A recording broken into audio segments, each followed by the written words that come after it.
Assalamualaikum warahmatullahi wabarakatuh. Selamat datang di presentasi mengenai bisnis intelijen atau BI. Dari beberapa sesi sebelumnya, kita telah membahas berbagai aspek penting dari BI, mulai dari konsep dasar hingga implementasi dan manfaatnya dalam dunia usaha.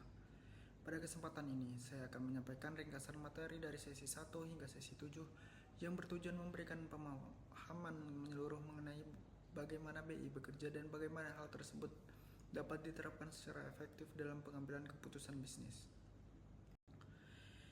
Pada sesi pertama, kita diperkenalkan dengan konsep daftar bisnis intelijen. BI adalah pendekatan sistematis untuk mengumpulkan, menyimpan, menganalisis, dan menyajikan data sehingga dapat digunakan oleh manajer dan pengambil keputusan dalam organisasi. BI memiliki ruang lingkup yang luas, dimulai dari pengumpulan data dari berbagai sumber, internal maupun eksternal, penyimpanan dalam data warehouse, eksplorasi data secara pasif, penggalian pola melalui data mining, pemilihan solusi terbaik melalui optimasi, hingga akhirnya pengambilan keputusan. Keenam komponen ini saling terintegrasi untuk menghasilkan proses pengambilan keputusan yang lebih akurat, cepat, dan efisiensi.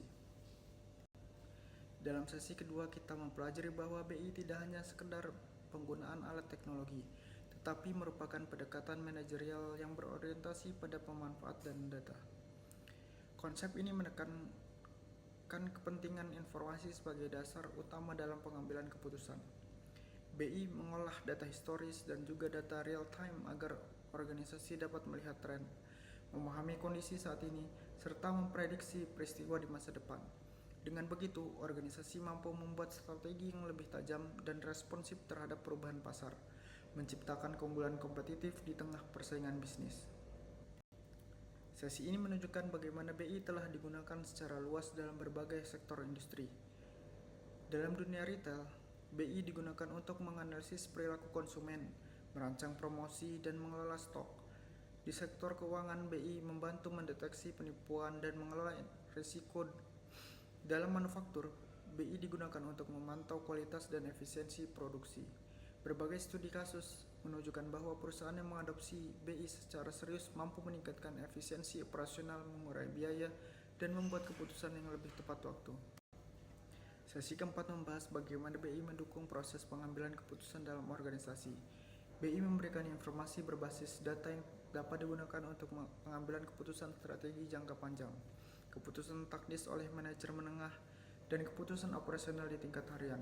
Alat bantu seperti dashboard, grafik interaktif, dan analisis prediktif memungkinkan manajer untuk mengidentifikasi tren dan masalah yang dengan cepat.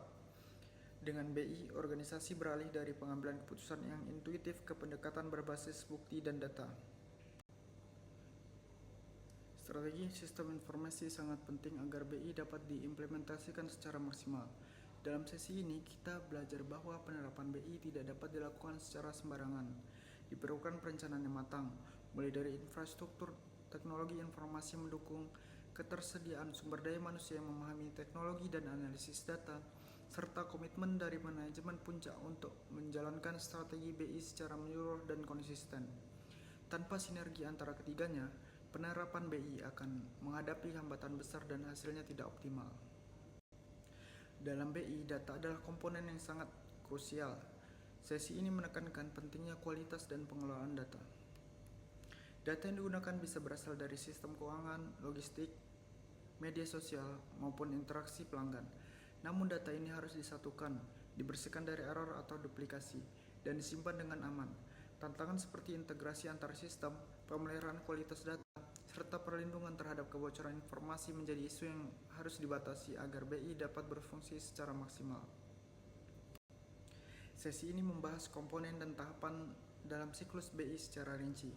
Proses dimulai dengan identifikasi kebutuhan informasi oleh manajemen, dilanjutkan dengan pengumpulan data dari berbagai sumber. Data kemudian diproses dan dianalisis menggunakan alat analitik seperti OLAP atau data mining. Hasil analisis disajikan melalui dashboard atau laporan yang mudah dipahami. Akhirnya, keputusan dibuat dan dilaksanakan, serta dilakukan evaluasi untuk siklus perbaikan berkelanjutan.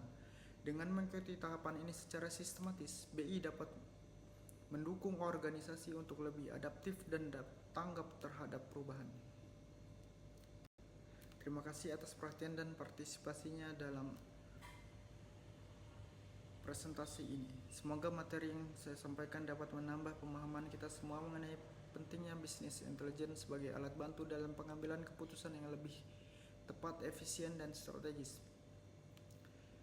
Demikian, wassalamualaikum warahmatullahi wabarakatuh.